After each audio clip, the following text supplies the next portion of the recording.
Carter stole my car, drove it into a swamp, and flooded the engine, and decided to leave it there for 2 days in a massive rainstorm. We had to go out there, rescue the car, and now we're gonna see if we can get it running again and see if it's a save or a scrap. First things first, we gotta get this thing cleaned up.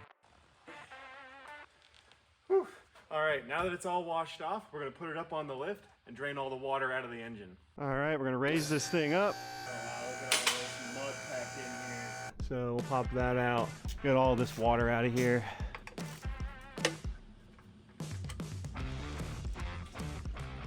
Okay, I hope a lot of water comes out. So far this just looks like oil, but the water is probably sitting on top. It'll probably start to show up soon. Oh wow, or maybe not at all. What I think I'll do is try and turn the engine by hand from down here. Oh, there we go. That's not good. That is not good at all. The engine is not turning over very well. Something's seized up. I can spin it backwards, so that's fine. Let's see if I can go a whole rotation backwards or what. Yeah, there it goes. It's hitting there again. Oh, there it goes. I don't know what's causing that. Let me lower the car back down, see if maybe I can figure out what's causing this. Well, it's definitely starting to seem like we did get internal engine damage. Now I'm gonna take this wheel off so I can get some better access to the crank pulley over here. I'm gonna say that unfortunately, it seems like this engine might be donezo because yeah, it is not turning over the way it's supposed to. All right, so yeah, it's not looking good for this thing. I'm likely gonna have to put a new engine in it. Basically what can happen is when water gets sucked in, water doesn't compress. So when the engine goes on its compression stroke, the water can't compress, and oftentimes it'll just bend one of the valves. Quite likely what's happened here. I'm gonna check a couple other things. This is an interference engine, so I was concerned maybe the timing belt broke, which if the timing belt broke and you turn the crank, it will hit the valves. That will also bend the valves. But I went and I turned the crank, and as you can see when I did that, through that little hole in the top where you put the oil, you can see the cam spinning. That tells me that the timing belt is still connected. Definitely leaning towards a bent valve type thing going on here. Look at this. This thing is full of water. That's crazy. So what I'm doing right now is I'm removing the starter motor from the car just to see if maybe it's keeping the engine locked in place. Because if the starter motor got stuck engaged, it would keep the engine from spinning. Well, starter motor's out, engine's still locked up. So nice idea. It would have been kind of cool if it was that simple. We'll keep looking. Now what I'm going to try doing is using this camera. See if we can see anything weird going on in here. Looking inside of the combustion chamber, I'm not really seeing anything strange. Nothing really stands out. So I'm going to pull the valve cover off and just look at the top end here.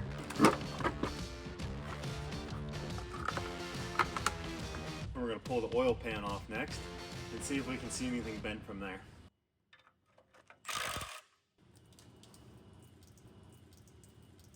Wow. Everything is full of water. Even the exhaust, full of water. Oh, no. That's so bad. Now what I'm gonna do is I'm gonna pull the oil pickup off and then this baffle, and I should be able to see the bottom end of the engine. Here is the bottom of the engine. These are the rods, or the bottom ends of the rods. I'm gonna check them all a little closer and see if one of them's bent. It probably is. Yep. Right here, if you look up in there, that's not supposed to be wavy like that. See how that's not a straight line? I don't know if that's my worst one. There might be a couple. See that? It's a nice straight line, unlike the other one. Yeah, that is so bent. I'm gonna check these two as well, see if I can get a good visual on them. There, you can kind of see how that one's not straight either, unfortunately. All right, well, that's pretty unfortunate. This engine is totally shot, so we're gonna go to the auction and buy a whole new car. Auction starting. I found this one at a nearby auction lot. It's perfect and it's exactly what I need. So I bought it. Sold. How's it going? You could just drop it off anywhere here, it's fine. There it is. Look at that thing. Kind of looks too good to take apart, honestly.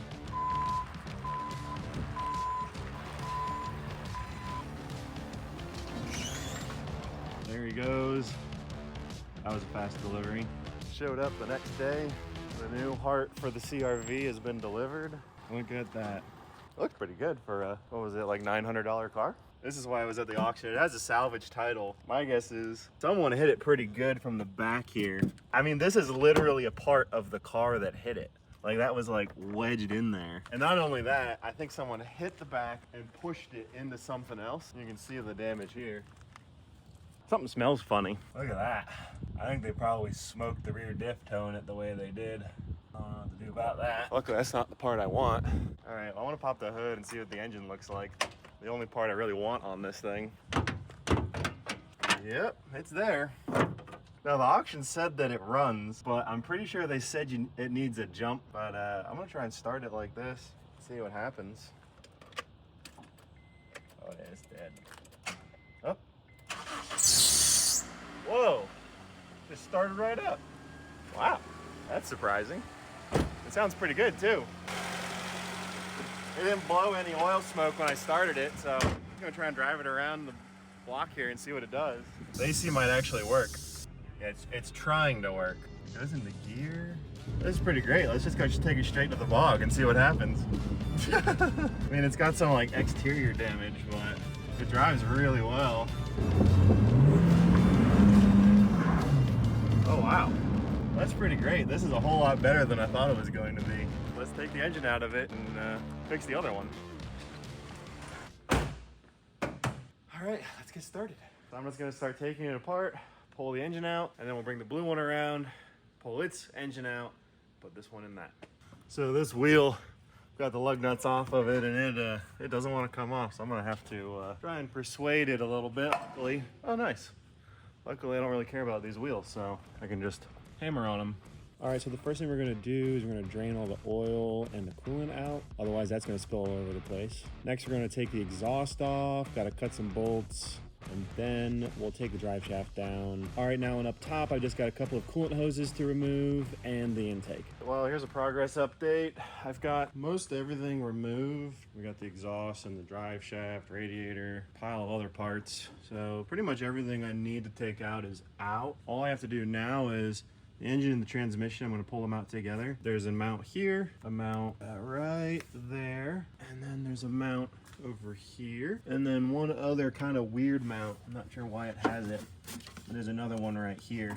So if I get those 4 mounts out, the engine and the transmission will just kind of drop out of the car. My next step is to remove those and the axles. We should be good to go. At which point I can separate the transmission from the engine, clean it off, maybe replace a couple of seals because it kind of looks like super grimy. This is all, look at this grime. So other than that, it looks pretty good. All right, so now that all of that's removed, we're gonna take out the axles that connect to the wheels. That requires removing the axle nut and the ball joint. All right, now back in the engine bay, I've got one more engine mount at the back. It's a little difficult to get to, but once we get that out, we're gonna be one step closer. Pretty much done now. And this is just kind of hanging in there just barely. There's a mount right here and a mount right here. That's all that's holding it in at this point. So I've got this cart. I'm gonna try and kick under it. I'm gonna try and set the engine and the transmission down on that cart, and then I can disconnect these mounts, and then I will raise the car away from the engine. All right, so that worked flawlessly. The engine and transmission are now out of the car. I guess the next thing I gotta do is pull all this extra wiring off, separate the transmission, and get everything cleaned up, because everything is like really dirty. But yeah, that worked really well. Looks pretty good. Not very difficult to do. I mean, I cheated because I just cut the wires, because you know, this car is just gonna get scrapped. That kind of sped it up a bit. It's awfully easy on some of these 4-cylinder cars, especially Hondas. The engines come out really fast.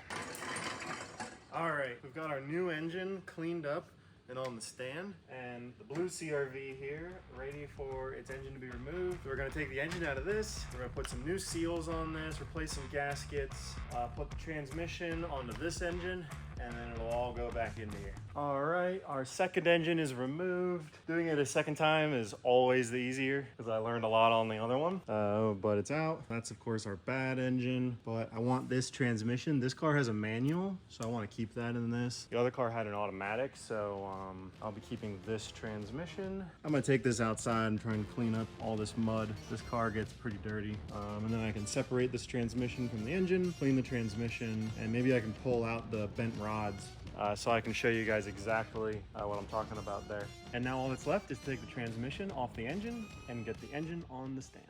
All right, next week we're gonna be adding some really cool parts, and make sure you comment down below if you think this is gonna work. I think it will.